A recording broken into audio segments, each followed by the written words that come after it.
بسم اللہ الرحمن الرحیم۔ مجھے یہاں پر بیٹھے ہوئے صبح سے لے کر شام ہو گئی تھی اور ابھی تک میں اسی طرح غبارے لے کر بیٹھا ہوا تھا۔ میرا ایک بھی غبارہ ابھی تک فروخت نہیں ہوا تھا۔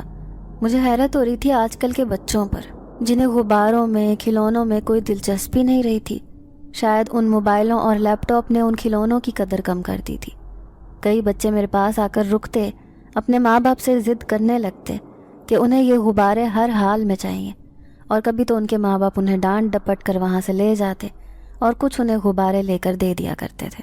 ایسے ہی بچے اور لوگ مجھے بہت پسند تھے، جن کی وجہ سے میری روزمرہ کی آمدن بن جاتی تھی اور اتنے پیسے بن جاتے تھے کہ گھر والے 2 وقت کھانا پیٹ بھر کر کھا سکتے تھے۔ مگر آج تو صبح سے لے کر شام ہو گئی تھی اور ابھی تک ایک بھی غبارہ میں بیچ نہیں سکا تھا۔ میں اب مایوسی سے چلتے ہوئے گھر جانے لگا تھا، گو کہ میرا گھر شہر سے اچھے خاصے فاصلے پر تھا۔ پیدل آتے جاتے مجھے 1 گھنٹہ گزر جاتا تھا۔ میرے پاس کوئی سواری نہیں تھی اور میں رکشے یا ٹیکسی جیسی عیاشی کا بھی متحمل نہیں ہو سکتا تھا، کیونکہ جو پیسے میں کرائے پر لگاتا اسی پیسوں سے میں گھر کی کوئی ضرورت پوری کر سکتا تھا۔ تبھی میں چلتے چلتے گھر آ گیا۔ اس وقت میں قبرستان کے پاس سے گزر رہا تھا۔ وہاں پر چھوٹے چھوٹے بچے کھڑے تھے۔ مجھے دیکھ کر وہ لپک کر میرے پاس آ گئے، غباروں کو للچائی ہوئی نظروں سے دیکھنے لگے، مگر وہ منہ سے غباروں کو مانگ بھی نہیں پا رہے تھے۔ یہ دیکھ کر میں سمجھ گیا کہ وہ غریب بچے تھے اور یقیناً ان کے پاس پیسے نہیں تھے۔ ایک پل کو میں نے سوچا کہ میں یہ غبارے گھر لے جاتا ہوں اور کل میں ان کو بیچ دوں گا، مجھے ان کے پیسے مل جائیں گے۔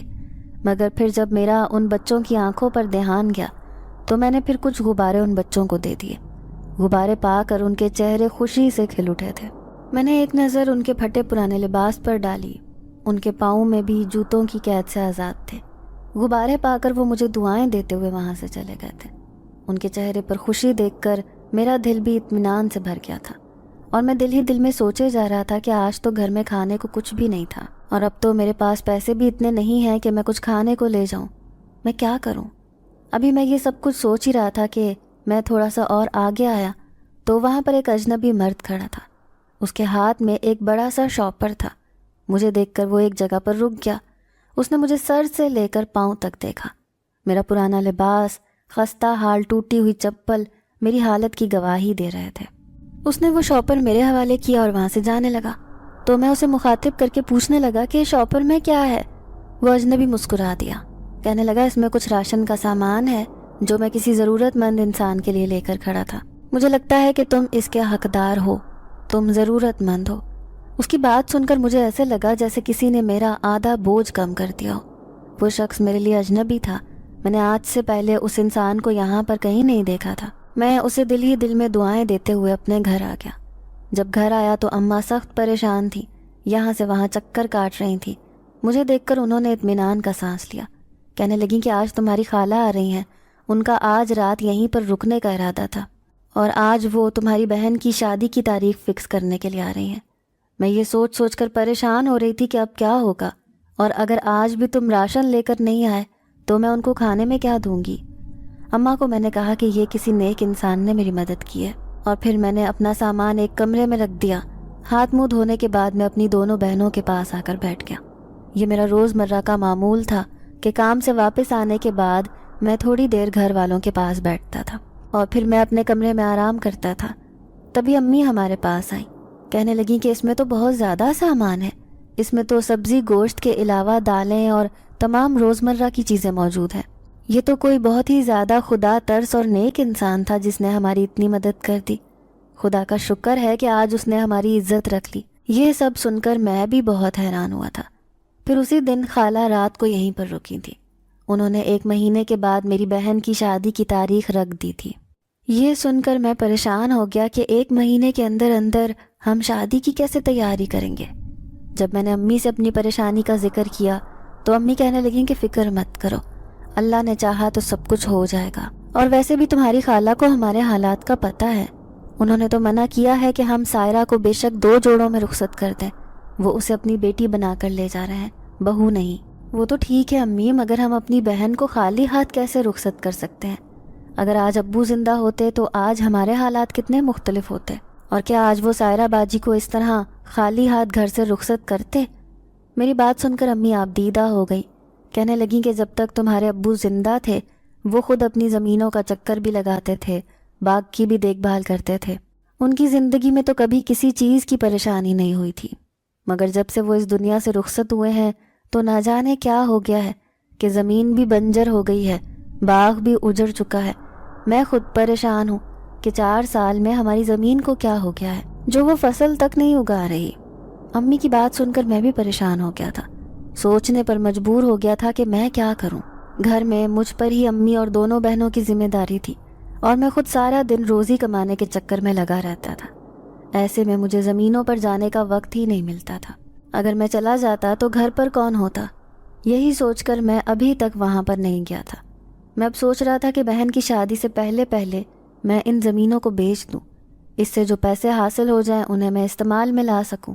اس بار جب منشی صاحب آئے تھے تو جب ان سے امی نے ان زمینوں کو بیچنے کا ذکر کیا تو وہ کہنے لگے کہ ابھی آپ صبر کر جائیں، ابھی میں اپنے طریقے استعمال کر رہا ہوں، ہو سکتا ہے کہ وہ زمین فصل اگانے کے قابل ہو جائے، آپ ابھی ان کو بیچنے کی کوشش نہ کریں۔ ویسے بھی ان بنجر زمینوں کو کوئی خریدے گا بھی نہیں، سب گاؤں والے اس بارے میں جانتے ہیں۔ اور اب جب سے خالہ شادی کی تاریخ لے کر گئی تھی تو میں نے سوچ لیا تھا کہ میں وقت نکال کر وہاں پر ضرور جاؤں گا۔ میں روزانہ ہی غبارے لے کر گھر سے نکلتا تھا۔ جب میں اپنی ہم عمر لڑکوں کو دیکھتا جو بے فکری کی زندگی گزار رہے ہوتے تھے اور جو سرمستی کے عالم میں اپنے اپنے کالج میں جا رہے ہوتے تھے، تو انہیں دیکھ کر میرے دل میں حسرت جاگ اٹھتی تھی۔ میں ابھی محض 18 سال کا تھا اور اس عمر میں ذمہ داریوں کے بوجھ تلے دب کر رہ گیا تھا۔ روزانہ ہی اب میری سیل پہلے کی نسبت بہتر ہونے لگی تھی اور اب میرے پاس اکا دکا ہی غبارے بچتے تھے۔ میں اب خوش تھا کہ اب گھر کا گزارا اچھے سے ہونے لگا تھا۔ جب بھی میں اس قبرستان کے پاس سے گزر رہا ہوتا تھا تو وہاں پر روزانہ وہ بچے کھڑے ہوتے تھے جیسے وہ میرے ہی منتظر ہوتے تھے، اور جب میں ان کو وہ غبارے دیتا تو ان کے چہرے خوشی سے کھل اٹھتے تھے۔ یہ دیکھ کر میں بھی مطمئن سا ہو کر گھر آ جایا کرتا تھا، اور اب تو میری سیل پہلے سے بھی بہت زیادہ ہونے لگی تھی۔ مزید گاہک ہونے کے باوجود بھی میں ان سے کچھ غبارے ان بچوں کے لیے رکھ لیا کرتا تھا۔ میں جانتا تھا کہ وہ آس بھری نظروں سے مجھے دیکھ رہے ہوں گے، میرا انتظار کر رہے ہوں گے، اور میں ان کی آس کو توڑنا نہیں چاہتا تھا۔ میں جانتا تھا کہ جب کسی انسان کی امید ٹوٹ جاتی ہے، جب اس کی آس بکھر جاتی ہے، تب اس کے دل پر کیا گزرتی ہے۔ میں اس تکلیف سے گزر رہا تھا اور میں کسی اور کو اس تکلیف سے دوچار نہیں کر سکتا تھا۔ آج جب میں وہاں پر آیا تو ان بچوں کے ساتھ ایک لڑکی بھی کھڑی تھی۔ وہ ایک نوجوان لڑکی تھی، اس نے بھی پرانا سا لباس پہن رکھا تھا اور اس وقت وہ سرخ رنگ کے لباس میں ملبوس تھی۔ اس کے پاؤں میں بھی ٹوٹی ہوئی سرخ رنگ کی چپل تھی۔ وہ بھی مجھے دور سے آتا ہوا دیکھ رہی تھی۔ غالباً وہ ان بچوں کی رشتہ دار تھی۔ میں جب ان کے پاس آیا تو میں اس لڑکی کی خوبصورتی کو دیکھ کر دنگ رہ گیا۔ وہ میری ہم عمر تھی، اس کے چہرے پر معصومیت صاف نظر آ رہی تھی۔ اس نے جب مجھے یوں اپنی طرف دیکھتے پایا تو شرما کر اپنا رخ بدل کر رہ گئی۔ میں اسے دیکھ کر اپنا دل تھام کر رہ گیا۔ اب روزانہ جب میں وہاں سے گزرتا تو وہ لڑکی ان بچوں کے ساتھ موجود ہوتی، روزانہ ہی وہ مجھے وہاں پر نظر آتی، روزانہ ہی وہ پھٹے پرانے لباس میں ملبوس ہوتی، اور اس لباس میں بھی اس کا حسن چاند کی طرح دمک رہا ہوتا تھا۔ ایک دن میں نے اسے کہا کہ تم یہاں پر مت کھڑے ہوا کرو، یہ ویرانہ ہے اور تم نہیں جانتی کہ اس دنیا میں ہر طرح کے لوگ پائے جاتے ہیں۔ میں نہیں چاہتا کہ تمہیں کوئی غلط انسان دیکھے اور وہ تم پر اپنی نیت خراب کر بیٹھے۔ میری بات سن کر اس نے مجھے گہری نظر سے دیکھا، کہنے لگی فکر مت کرو، میرا کوئی بال بھی بیکا نہیں کر سکتا۔ اس کے لہجے میں اتنا یقین تھا، اتنا اعتماد تھا کہ میں اس کی طرف دیکھتا رہ گیا۔ اب ہم دونوں میں بات ہونے لگی، اور جب میں بچوں کو غبارے دیتا تو وہ غبارے لے کر کھیلتے ہوئے ادھر ادھر ہو جاتے، جبکہ پاس پڑے ہوئے بینچ پر وہ لڑکی بیٹھ جاتی اور میں بھی دل کے ہاتھوں مجبور ہو کر اس کے پاس بیٹھ جاتا۔ کتنی ہی دیر تک ہم دونوں آپس میں باتیں کرتے رہتے، آس پاس سے اکا دکا سواریاں اور لوگ گزرتے رہتے، اور ہم دونوں ارد گرد سے بے خود ہو کر باتوں میں مصروف رہتے۔ مجھے ایسے لگنے لگا تھا جیسے میں اس لڑکی کو صدیوں سے جانتا ہوں، جیسے اس کے علاوہ میرا کوئی ہمدرد ہی نہیں ہے، اور وہ لڑکی بھی مجھے ہر بات یوں بتاتی تھی جیسے میرا اس کے ساتھ کوئی قریبی تعلق ہے۔ وقت اسی طرح سے بیتتا جا رہا تھا۔ ایک دن مجھے معمول سے زیادہ دیر ہو گئی تھی، باتوں میں وقت گزرنے کا احساس ہی نہیں ہوا۔ تبھی میں نے اس لڑکی سے کہا کہ کیا تمہارے گھر والے تمہارے منتظر نہیں ہوں گے؟ اگر تم لیٹ گھر جاؤ گی تو کیا وہ تم سے یہ نہیں پوچھیں گے کہ تم کہاں پر تھی، کیا کر رہی تھی؟ وہ مسکرا دی، کہنے لگی کہ گھر میں میری بوڑھی ماں بیمار ہے، شام کے بعد اسے نظر نہیں آتا، وہ میرا انتظار کر رہی ہوگی، مگر اسے پتہ ہے کہ میں کام پر جاتی ہوں تو کام سے واپسی پر دیر سویر ہو جاتی ہے، اس لیے وہ میرے حوالے سے پریشان نہیں ہوتی۔ تب مجھے اندازہ ہوا کہ وہ بھی میری طرح زندگی کی جنگ لڑ رہی تھی، اور وہ بھی اپنے خاندان کو پالنے کے لیے سر توڑ کوشش کر رہی تھی۔ تبھی باتوں باتوں میں اسے میں نے اپنی جب زمینوں کے بارے میں اور باغات کے بارے میں بتایا تو وہ مجھے کہنے لگی کہ ایک بار تمہیں وہاں پر جا کر دیکھنا چاہیے کہ اچانک سے ایسا کیا ہو گیا ہے کہ وہ زمین بنجر ہو گئی ہے، باغ بھی اجڑ گیا ہے، ایسا بھلا کیسے ممکن ہے؟ بات تو اس کی ٹھیک تھی۔ تبھی میں نے اس سے کہا کہ ایک تو میں کم عمر تھا، دوسرا گھر کی ذمہ داریوں میں الجھ کے رہ گیا تھا۔ میرا دل تو چاہتا تھا کہ میں وہاں پر جاؤں، مگر منشی صاحب ہمیشہ مجھے یہ کہہ کر ٹال دیا کرتے تھے کہ وہاں پر جانے کا کوئی فائدہ نہیں ہے۔ وہ لڑکی کہنے لگی، تم بہت ہی بھولے ہو، تم آج کل کے لوگوں کی طرح چالاک نہیں ہو، تم نہیں جانتے کہ لوگ کس طرح سے دوسروں کو بدھو بنا کر اپنا مطلب نکالتے ہیں۔ میری مانو تو کل ہی تم گاؤں میں روانہ ہو جاؤ۔ اور اس کی بات معقول تھی۔ 2 ہفتے ہی تو رہ گئے تھے میری بہن کی شادی میں، اور میں چاہتا تھا کہ میں زمینوں کا کچھ کر لوں تاکہ اس کی شادی تو میں کم از کم ایسے کر سکوں جیسی ابو کی خواہش تھی۔ جب گھر آ کر میں نے امی سے اس خواہش کا اظہار کیا تو وہ کہنے لگیں کہ وہاں پر جانے کا کوئی فائدہ ہی نہیں ہے، تم بھول گئے ہو منشی صاحب نے کیا کہا تھا۔ میں نے امی کو کہا کہ مگر مجھے ایک بار جا کر دیکھ تو لینے دے، کم از کم یہ احساس ندامت تو مجھے نہیں رہے گا کہ میں اپنی زمینوں پر نہیں گیا تھا۔ اس دن جب میں لیٹا تو اپنے ابو کے بارے میں سوچنے لگا کہ ان کی زندگی میں ہم کس قدر خوشحالی سے جی رہے تھے۔ میرے ابو ایک زمیندار تھے، ان کی بہت سی زمینیں تھیں، ان کا ایک بہت بڑے رقبے پر باغ پھیلا ہوا تھا۔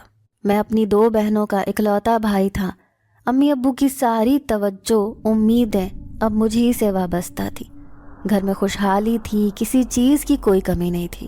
ابو اکثر زمینوں پر جاتے تھے اور کئی دن وہیں پر رہتے تھے۔ واپسی پر وہ ڈھیروں ڈھیر پھل فروٹ اور اناج بھی لے کر آتے تھے، اور پھر بہت سا اناج اور پھل فروٹ وہ منڈی میں بیچا کرتے تھے، جس سے اچھا خاصا منافع ہو جاتا تھا، اور ہمارا گزر بسر ان دونوں چیزوں سے بہت اچھی طرح سے ہونے لگا تھا۔ مگر پھر ایک دن اچانک ابو ہم سب کو چھوڑ کر چلے گئے۔ اس کے بعد ہم لوگوں پر زندگی کے حالات تنگ سے تنگ ہوتے گئے۔ گھر میں جو بھی جمع پونجی تھی وہ ختم ہو گئی، اور اب میری امی کی تمام تر امیدوں کا مرکز زمینیں اور باغات تھے، اور ہم بے صبری سے منشی کے آنے کا انتظار کر رہے تھے۔ اس وقت میں محض 12 سال کا تھا۔ جب میں امی کو یوں مستقبل کی اندیکھی پریشانیوں میں گھرا ہوا دیکھتا تو میں انہیں تسلی دیتا کہ سب ٹھیک ہو جائے گا، آپ کیوں فکر کرتی ہیں؟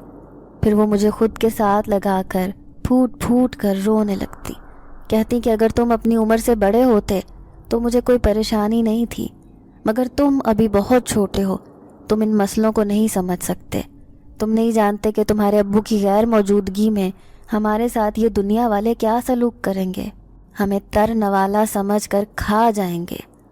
2-3 مہینے کے بعد منشی صاحب آئے تو وہ کہنے لگے کہ بارش کی وجہ سے فصلوں کا بہت زیادہ نقصان ہو گیا ہے اور باغ بھی اجڑ گیا ہے۔ انہوں نے بہت تھوڑا سا منافع امی کے ہاتھ پر رکھا۔ امی پریشان تھی کہ پورا سال ان پیسوں میں کیسے گزاریں گے، اناج بھی اس بار نہ ہونے کے برابر تھا، اور پھر ہر سال منشی صاحب کوئی نہ کوئی بہانہ کرتے رہے، اور اب تو انہوں نے ایک یہی بات کہنی شروع کر دی تھی کہ زمینیں بنجر ہو چکی ہیں، باغ بھی اجڑ چکا ہے، وہاں سے کسی آمدنی کا کوئی ذریعہ نہیں ہے۔ وہ جانتے تھے کہ میں اپنی عمر سے بہت چھوٹا ہوں، اور میں تو کبھی بھی ان کے اس جھوٹ کو پکڑنے کے لیے وہاں پر نہیں جاؤں گا، اور امی بھی ایک گھریلو خاتون تھی۔ امی کو انہوں نے کم پیسوں میں ہی الجھا کے رکھ دیا تھا، اور وہ مجبوری کے عالم میں گھر میں ذمہ داریوں میں، مہنگائی اور کم آمدنی کے بوجھ تلے دب گئی تھی۔ وہ بھلا گھر سے باہر کیسے نکل سکتی تھی؟ اس وقت میں اسکول جاتا تھا، میں 10ویں کلاس میں پڑھ رہا تھا، پھر میٹرک تک امی نے مجھے بمشکل پڑھایا لکھایا۔ اس کے بعد وہ کہنے لگیں کہ میں تمہیں اس سے آگے نہیں پڑھا سکتی، میں غریب بیوہ عورت ہوں، اگر تمہارا باپ زندہ ہوتا تو وہ تمہاری یہ خواہش پوری کر سکتا تھا۔ یہ کہہ کر وہ پھوٹ پھوٹ کر رو پڑی تو میں نے انہیں اپنے سینے سے لگا لیا.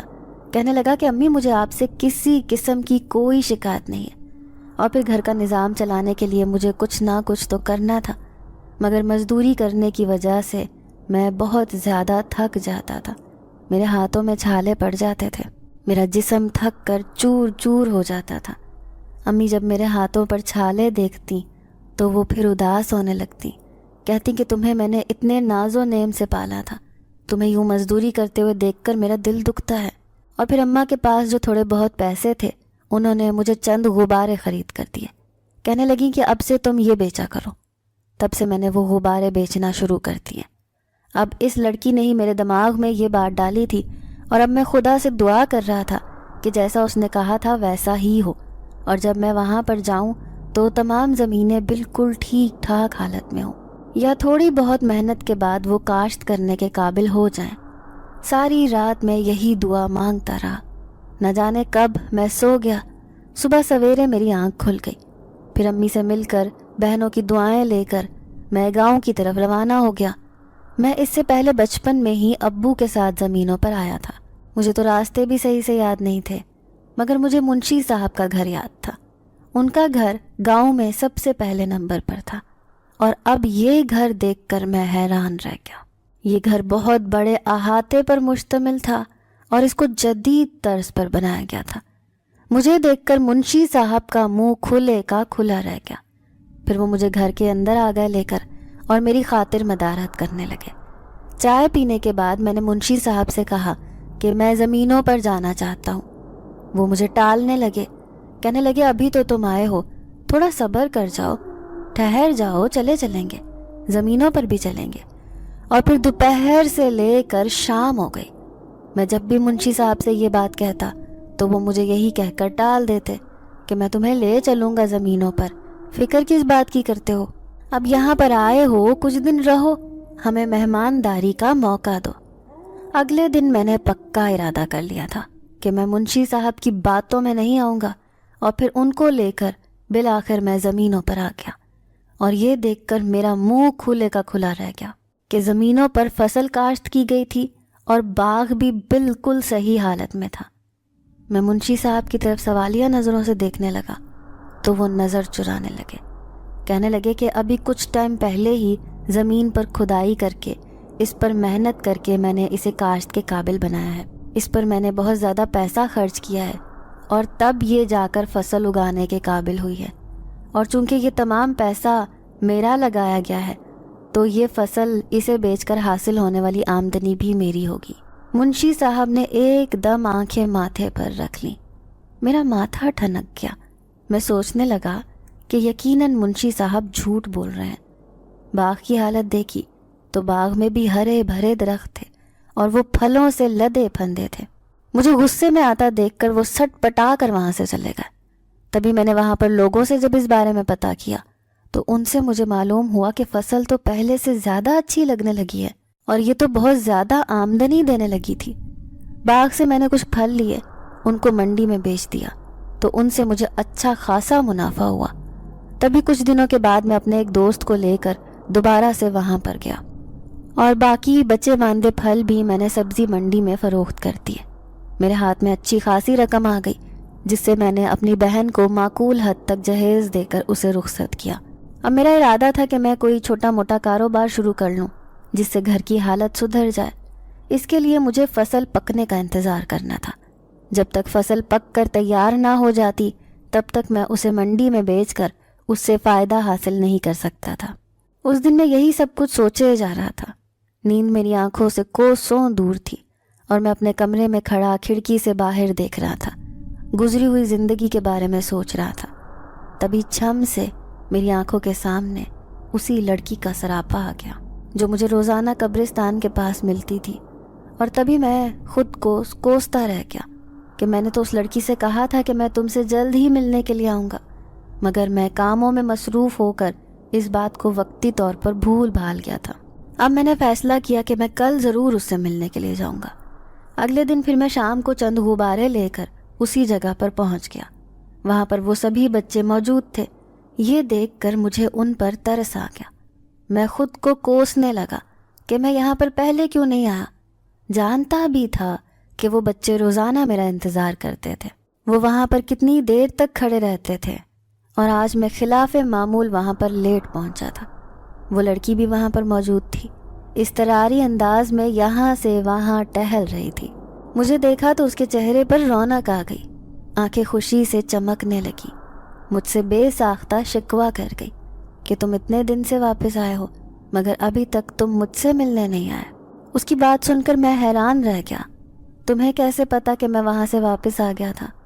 وہ سٹ پٹا کر رہ گئی، کہنے لگی بس میرا دل کہہ رہا تھا کہ تم واپس آ گئے ہو یہاں پر. اس کی بات سن کر میں بھرپور انداز میں مسکرا دیا تھا. تو کیا تمہارا دل میرے بارے میں گواہی دینے لگا ہے؟ میرا اتنا کہنا ہی تھا کہ اس نے شرما کر سر جھکا لیا. میں نے ان بچوں کو تمام غبارے دیے اور وہ بچے خوشی خوشی کھیلتے ہوئے وہاں سے چلے گئے، اور پھر میں اس کے ساتھ بینچ پر بیٹھ گیا. تو وہ مجھ سے کہنے لگی تمہارا گاؤں کا چکر کیسا رہا؟ میں نے اسے پھر ساری بات بتائی کہ منشی ہمیں دھوکہ دے رہا تھا. یہ سن کر وہ ہنس پڑی، کہنے لگی میں نے تمہیں پہلے ہی کہا تھا کہ اپنی زمینوں پر دھیان دو، مگر تم بہت سیدھے سادے ہو. نہ جانے کیوں تم نے پہلے اس بات پر دھیان نہیں دیا. ابھی ہم یہ باتیں کر ہی رہے تھے کہ وہاں پر عجیب سے لوگ آ گئے. وہ 3 عورتیں تھیں جو سر سے لے کر پاؤں تک برقعے میں ملبوس تھیں. وہ وہاں پر آ کر سختی سے اس لڑکی سے باز پرس کرنے لگی. ان کی بات سن کر میں چونک گیا اور ماہنور بھی انہیں دیکھ کر پریشان ہو گئی. وہ کہنے لگی کہ میں ضروری کام سے یہاں آئی تھی. تبھی وہ عورتیں اسے کہنے لگیں کہ جلدی سے گھر چلو، تمہاری ماں کی طبیعت ٹھیک نہیں ہے، وہ تمہیں اپنی سرمستیوں سے ہی فرصت نہیں ہے. ماہنور شرمندہ ہو کر مجھ سے کہنے لگی کہ میں تم سے بعد میں ملتی ہوں. وہ ان عورتوں کے ساتھ چلنے لگی. وہ عورتیں مجھے گھور گھور کر دیکھ رہی تھیں. ان کی آنکھوں میں نہ جانے ایسا کیا تھا، مجھے انہیں دیکھ کر خوف محسوس ہونے لگا تھا. اس کے بعد میں گھر آ گیا مگر میرا ذہن اسی میں ہی الجھا ہوا تھا. نہ جانے وہ عورتیں کون تھیں، اور اگر وہ اسے نقصان پہنچا دیتی تو اس سے آگے میں کوئی سوچ ہی نہیں سکا تھا. بار بار میری آنکھوں کے سامنے اس عورت کی خوفناک آنکھیں گھوم رہی تھیں. اور پھر کتنے روز تک میں وہاں پر جاتا رہا. وہ بچے تو وہاں پر آتے تھے مگر وہ لڑکی وہاں پر نہیں آتی تھی. اب میں نے غبارے بیچنا چھوڑ دیا تھا. میرے پاس جو غبارے موجود تھے ان میں سے میں تھوڑے سے لے کر ان بچوں کو روزانہ کی بنیاد پر دے دیا کرتا تھا، اور اسی بہانے میں وہاں پر اس لڑکی کا انتظار کرتا رہتا تھا. کتنے گھنٹے مجھے گزر جاتے مگر وہ لڑکی میرے سامنے نہیں آتی تھی. اب میں بہت پریشان تھا، میرا دل بے چینی میں ڈوب رہا تھا. اس دن جب میں گھر آیا تو معمول سے زیادہ لیٹ ہو چکا تھا. امی مجھے دیکھ کر خفگی سے کہنے لگی کہ تم روزانہ کہاں پر جاتے ہو؟ کتنے کتنے گھنٹے تم گھر سے باہر گزار کر آتے ہو؟ جانتے ہو آج کل کے حالات کیسے ہیں. میں تمہارے لیے پریشان رہتی ہوں مگر تمہیں تو میرا احساس ہی نہیں ہے. اماں کی بات سن کر میں انہیں کہنے لگا کہ میں ذرا دوستوں کے پاس جاتا ہوں، ان کے ساتھ باتیں کرتے ہوئے میں بہل جاتا ہوں. اماں کہنے لگیں کہ بے شک تم دوستوں میں جاؤ مگر تم گھر جلدی آ جایا کرو، جانتے ہو کہ میں تمہاری وجہ سے پریشان ہو جاتی ہوں. تب اماں کی بات سن کر میں چپ ہو گیا. انہیں کہنے لگا کہ میں دوبارہ آپ کو شکایت کا موقع نہیں دوں گا، اب میں جلد ہی گھر واپس آ جاؤں گا. اماں نے بھی پھر خاموشی سے سر جھکا دیا. اب اگلے دن جب میں وہاں پر گیا تو وہ لڑکی کہیں بھی نہیں تھی. اب میں نے ان میں سے قدرے سمجھدار بچے کو روکا. اس سے کہنے لگا کہ مجھے یہ بتاؤ تمہاری ماہنور آپی کہاں پہ پڑی ہیں؟ وہ بچہ سٹ پٹا گیا، کہنے لگا کہ ہمیں آپ کو ماہنور جی کے بارے میں بتانے کی اجازت نہیں ہے. یہ بھلا کیا بات ہوئی؟ تم مجھے اس کے بارے میں کیوں نہیں بتا سکتے؟ پھر وہ ڈر کے مارے وہاں سے بھاگ گیا مگر میں اس کی اس بات سے الجھ کر رہ گیا تھا. اس بچے کی بات کا آخر کہنے کا مقصد کیا تھا؟ اگلے دن جب میں وہاں پر گیا تو پھر سے میں نے اس بچے کو مخاطب کیا اور وہ کہنے لگا کہ انکل میں نے آپ کو کل بھی بتایا ہے کہ ماہنور باجی کے بارے میں ہمیں آپ سے بات کرنے کی اجازت نہیں ہے. تب میں نے ان سے کہا کہ آپ کو کس نے منع کیا ہے کہ آپ مجھ سے ماہنور باجی کے بارے میں بات نہیں کر سکتے؟ تب وہ کہنے لگا کہ اس دن یہاں پر جو عورتیں آئی ہوئی تھیں ان عورتوں نے ہمیں سختی سے منع کیا ہے کہ آئندہ ماہنور باجی یہاں پر نہیں آئیں گی اور نہ ہی ہم آپ سے ان کے بارے میں کوئی بات کریں گے. مجھے اندازہ ہو گیا تھا کہ ان عورتوں کو ماہنور کا مجھ سے بات کرنا برا لگا تھا، مگر میں یہ سوچ کر حیران تھا کہ آخر ان کا ماہنور سے کیا رشتہ تھا۔ میں کوئی آوارہ قسم کا لڑکا نہیں تھا، میں ماہنور کو اپنانا چاہتا تھا، اس کے ساتھ شادی کرنا چاہتا تھا۔ یہی بات سوچ کر میں نے فیصلہ کیا کہ میں وہاں پر جاؤں گا اور میں ان لوگوں سے ماہنور کا ہاتھ مانگ لوں گا، اور میں امی کو اس بارے میں بتانا چاہتا تھا، مگر پہلے میں ان لوگوں کی رائے لینا چاہتا تھا، اس کے بعد ہی امی کو میں اس سب میں ملوث کرنا چاہتا تھا۔ اور ابھی تک تو مجھے یہ بھی نہیں پتا تھا کہ ماہنور رہتی کہاں پر تھی اور اس کا گھر کہاں پر تھا۔ جب تک میں یہ بنیادی معلومات نہ لے لیتا، میں امی کو کیسے ساتھ لے کر جا سکتا تھا؟ پھر میں اگلے دن جب وہاں پر گیا تو تھوڑی ہی دیر کے بعد بچے اچھلتے کودتے ایک طرف چلنے لگے۔ میں بھی کچھ فاصلہ رکھ کر ان کے پیچھے پیچھے جانے لگا۔ اب وہ قبرستان کی حدود سے نکل چکے تھے، اس سے آگے ویران راستہ تھا، دور دور تک کوئی آبادی نہیں تھی۔ ماہنور نے مجھے بتایا تھا کہ جنگل سے اس پار ان کی آبادی تھی۔ میں کبھی بھی اس طرف نہیں آیا تھا، نہ ہی کبھی مجھے یہاں پر جانے کا اتفاق ہوا تھا، مگر اب ماہنور کی وجہ سے میں نے اس جنگل میں جانے کا فیصلہ کر لیا تھا۔ یہاں جگہ جگہ پر درخت لگے ہوئے تھے، میں درختوں کی اوٹ میں ہوتا ہوا، بچوں کا پیچھا کرتا ہوا وہاں تک جا رہا تھا۔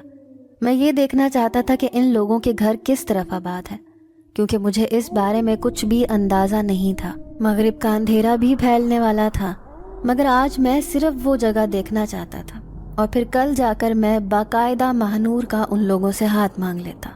وہ لوگ جنگل کی حدود میں داخل ہو گئے تھے، میں بھی ان کے پیچھے پیچھے تھا۔ وہ بچے آپس میں اٹکھیلیاں کرتے ہوئے جا رہے تھے، اور پھر ایک دم میں نے ایک عجیب منظر دیکھا۔ دیکھتے ہی دیکھتے وہ بچے میری آنکھوں کے سامنے سے غائب ہو گئے۔ میں حیران پریشان رہ گیا، یہاں سے وہاں بھاگنے لگا، آنکھیں مسل کر دیکھنے لگا، مگر یہاں پر تو کوئی بھی نہیں تھا۔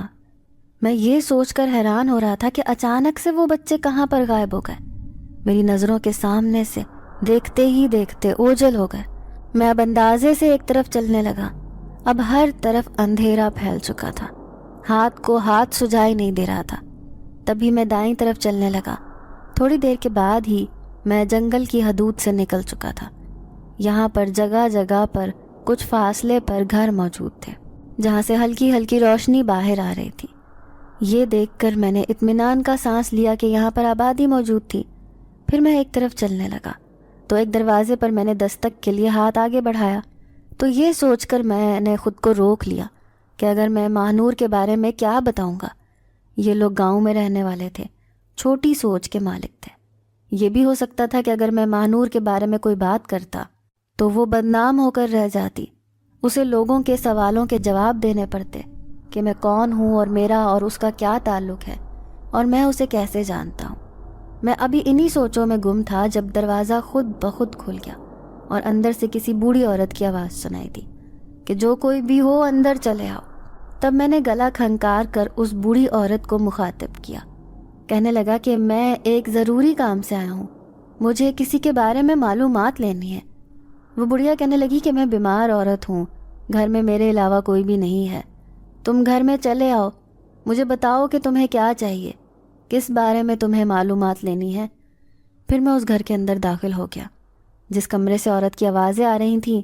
میں وہاں پر گیا تو یہ دیکھ کر میں حیران پریشان رہ گیا کہ وہاں پر کوئی بھی نہیں تھا، مگر آواز بدستور آ رہی تھی۔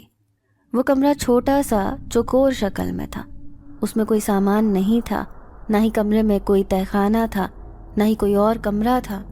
تو میں یہ سوچ کر حیران ہو رہا تھا کہ آواز کہاں سے آ رہی تھی۔ وہ بڑھیا کہنے لگی کہ ادھر ادھر کیا دیکھ رہے ہو، اوپر دیکھو۔ اس کی بات سن کر جب میں نے چھت کی طرف دیکھا تو خوف سے میری آنکھیں پھٹی کی پھٹی رہ گئی۔ وہ بڑھیا چھت کے ساتھ لٹکی ہوئی تھی، اور جب اس کو دیکھ کر میں خوف زدہ ہو گیا تو وہ زور زور سے ہنسنے لگی، کہنے لگی کیا بات ہے، تم ڈر کیوں گئے ہو؟ پھر دیکھتے ہی دیکھتے وہ زمین پر اتر آئی۔ وہ بہت ہی زیادہ خوفناک تھی۔ تبھی وہ خوفناک تیور لیے میری طرف بڑھنے لگی۔ میں یہ دیکھ کر ڈر گیا اور گھر سے بھاگا، مگر وہ بڑھیا تیز رفتاری سے میرے پیچھے بھاگ رہی تھی۔ میں بھاگتے بھاگتے جنگل میں نکل آیا۔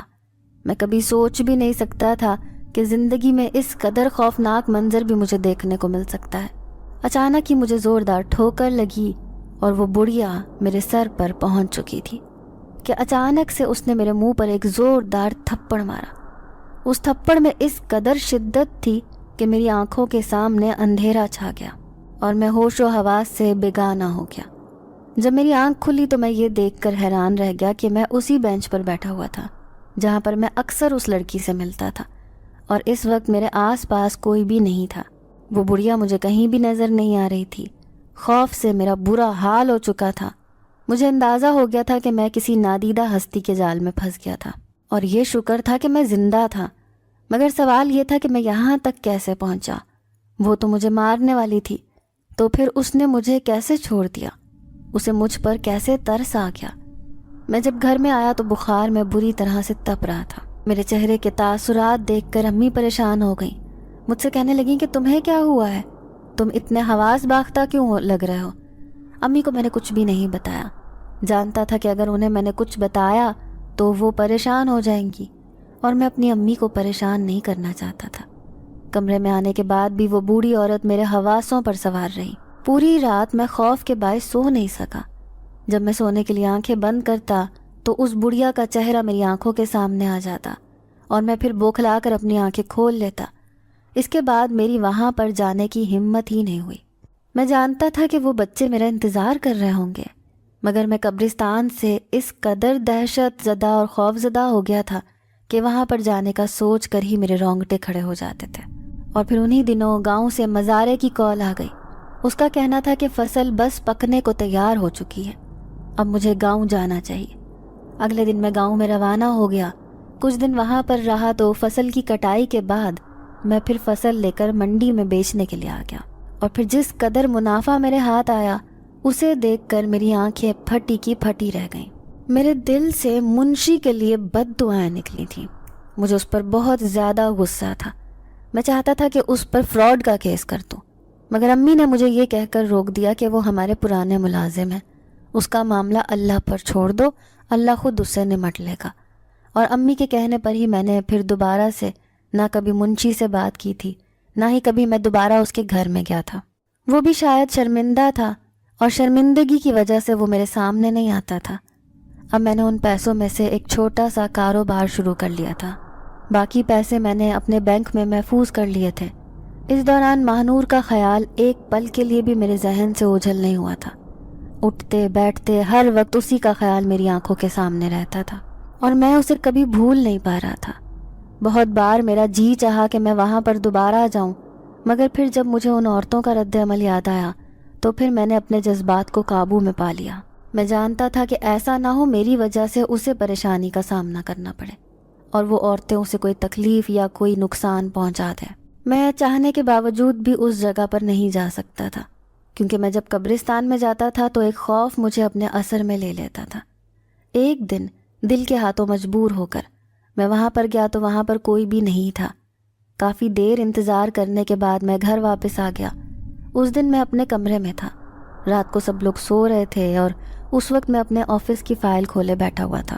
میں اپنے کاروبار کو زیادہ ٹائم دے رہا تھا تاکہ میرا کاروبار جلدی سے ترقی کر جائے۔ تبھی مجھے اپنے آس پاس ایک مانوس سی خوشبو کا احساس ہوا۔ یہ خوشبو مجھے ماہنور کی یاد دلا رہی تھی۔ اس کی یاد آتے ہی میں اداس ہو گیا۔ سوچنے لگا کہ کاش اس وقت وہ میرے پاس ہوتی تو میں اسے اپنے دل کی بات کرتا۔ تبھی دروازے پر دستک کی آواز سنائی دی۔ میں نے سامنے دیکھا تو ماہنور دروازے میں کھڑی تھی۔ مجھے تو یقین ہی نہیں آ رہا تھا۔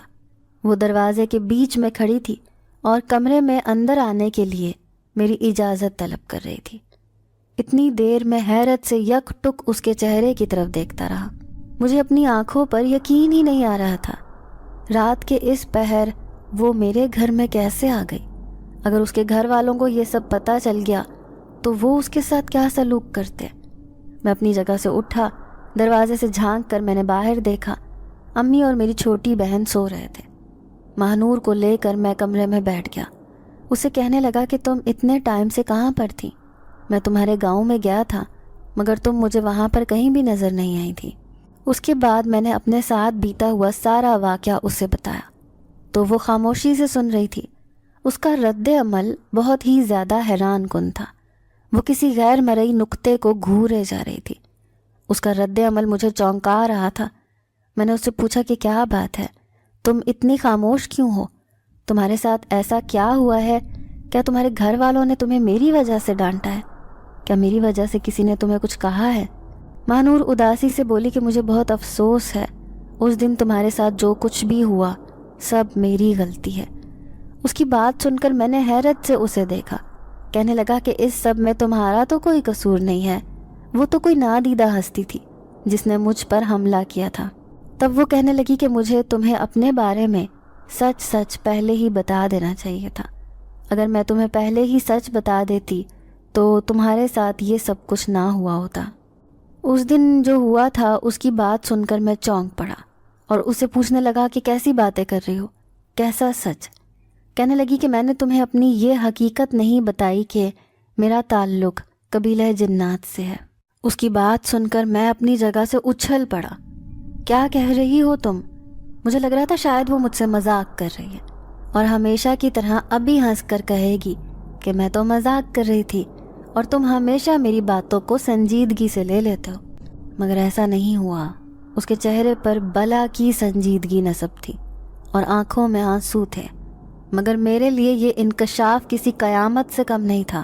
میں تو اسے سب سے زیادہ چاہتا تھا جس سے میں نے اس قدر محبت کی تھی۔ وہ لڑکی انسان نہیں بلکہ جن ذاتی تھی، اور تب میں نے اس سے شکوہ کر دیا کہ تمہیں یہ بات مجھے بہت پہلے بتا دینی چاہیے تھی۔ میں تمہیں اپنے دل کی گہرائیوں سے چاہنے لگا ہوں، اب مجھے بتاؤ کہ میں کیا کروں؟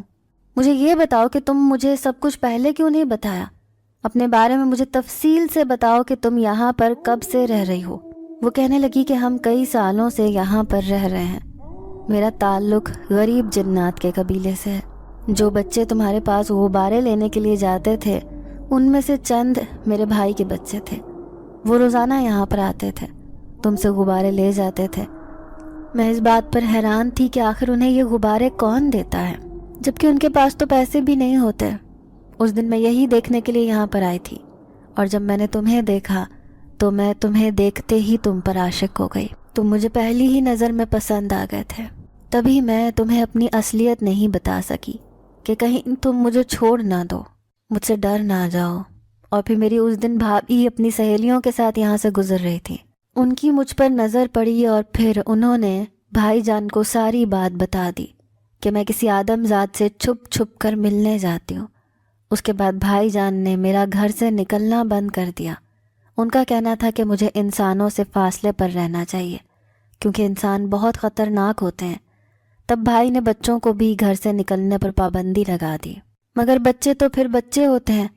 اکثر جب بڑے ادھر ادھر ہوتے تو وہ چھپ کر باہر آ جاتے، اور بچوں کی زبانی ہی مجھے معلوم ہوا تھا کہ تم میرے لیے پریشان تھے۔ تم ان سے میرے بارے میں پوچھتے تھے، تبھی میرا بہت دل چاہتا تھا کہ میں تم سے ملوں، تمہیں اپنی آنکھوں کے سامنے دیکھوں، مگر میں اپنی اس خواہش کو پورا کرنے سے قاصر تھی۔